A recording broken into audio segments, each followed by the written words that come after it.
Spiritual world society के channel की तरफ से खुशामदीद। जैसा कि आप जानते हैं कि हमने पिछली वीडियो में आपको कक्षा बल निकालने का तरीका बताया था। तो पिछली वीडियो जितनी भी हमने बनाई हैं उन सब में आपको जो स्टार की स्ट्रेंथ मालूम करने के तरीके बताए थे।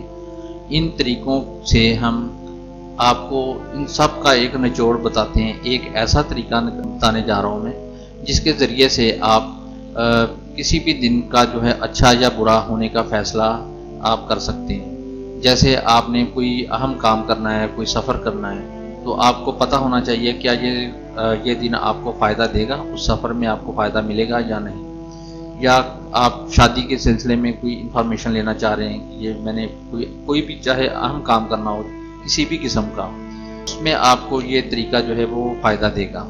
इसके अलावा ये किसी भी काम की मुहूर्त निकालने के लिए आप इसका फ़ैसला ले सकते हैं। ये मेरा आजमाया हुआ तरीका है और बहुत से एस्ट्रोलॉजर जो हैं इस तरीके से फ़ायदा उठाते हैं। और किसी भी शख्स को अगर कोई फ़ैसला देना हो, ये आप फ़लाँ काम फ़लाँ तारीख को करें उसमें आपको फ़ायदा होगा, या फ़लाँ तारीख को आप ये काम ना करें उसमें आपको नुकसान होगा, तो इस कुलिये से वो हर एस्ट्रोलॉजर जो है वो बहुत फ़ायदा उठाता है। तो ये तरीका जो है सिखाने जा रहा हूँ, इस पर आप गौर करें। इसमें 3 मरहले होते हैं। सबसे पहला मरहला जो है वो जो है BAV में जो स्टार्स को बिंदु मिलते हैं उसके बिंदु टोटल आपको चाहिए हर स्टार के। दूसरे मरहले में आपको SAV में यानी समुदाय अष्टक वर्ग में या स्वाष्टक वर्ग में जो बिंदु जिस खाने को मिलते हैं, जिस घर को मिलते हैं, उसके आपको टोटल बिंदु चाहिए जिन जिन खानों में स्टार काबिज होते हैं। और तीसरे मरहले में आपको कक्षा बल के बिंदु चाहिए कि हर स्टार को कक्षा बल में कितने बिंदु मिले हैं। इन तीनों को आपने टोटल करना है। तो अब ये एक एग्जांपल मैं दे रहा हूँ। अभी इसका जो है तरीका मैं आपको मज़ीद तफसील से बताता हूँ, आप गौर करें। अब आपने तीनों तरीकों से बिंदु हासिल कर लिए, यानी BAV बिना अष्टक वर्ग से, SAV यानी स्वाष्टक वर्ग से और कक्षा बल से। तीनों तरीकों से जितने भी आपने बिंदु हासिल किए हैं उनका टोटल आपने देखना है कि अब आपके सामने ये जो टेबल दी जा रही है इसमें आपने चेक करना है कि आपके बिंदु जो हैं वो किस हिस्से में आ रहे हैं। बहुत ही बुरे हिस्से में या बुरे हिस्से में या दरमियाने बुरे हिस्से में या अच्छे में, वो आपके बिंदु जो हैं जिसके मुताबिक हैं आपने उसी के मुताबिक फ़ैसला करना है। अब इस तरीके को समझाने के लिए एक एग्जांपल दे रहा हूँ, इस पर आप गौर करें। ये जायचा 30 नवंबर 1981 रात 12:40 मुल्तान का है। तो ये जिस शख्स का जायचा है ये एक बैंक में मुलाजिम है। 20 जून 2017 को इसकी तरक्की हो गई थी। अब इस दिन का अगर हम तज्जिया करना चाहें कि 20 जून इसके लिए कैसा था, तो 20 जून 2017 को 11:56 सुबह के टाइम मुल्तान का हमने जायचा बनाया जो आपके सामने है। इस जायचे के मुताबिक हम कक्षा बल, बिना अष्टक वर्ग बल और समुदाय अष्टक वर्ग से जितने भी हम बिंदु हासिल करते हैं उसको हम एक जगह पे टोटल कर लेते हैं। यानी बिना अष्टक वर्ग से जो इसके बिंदु हासिल हुए थे वो 37 थे, और स्वाष्टक वर्ग में जो बिंदु थे ये 219 थे, और कक्षा बल में जो बिंदु हासिल हुए वो 4 यानी 4 थे।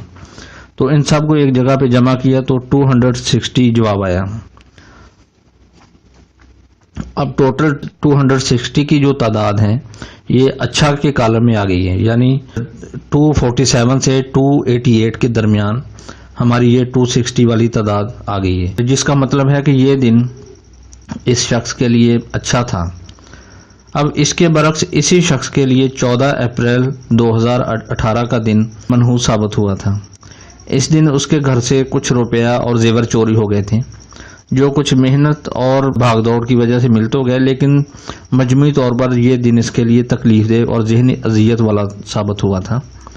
तो इस दिन यानी 14 अप्रैल 2018 का अगर हम तज्जिया करना चाहें तो सुबह 8:53 मुल्तान शहर का हम जायचा बनाते हैं। ये आपके सामने जायचा इसका है।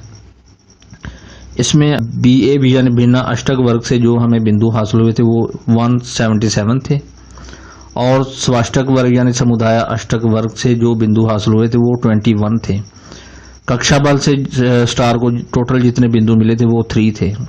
तो इन सब को टोटल किया तो 201 यानी 201 तादाद हमें मिली।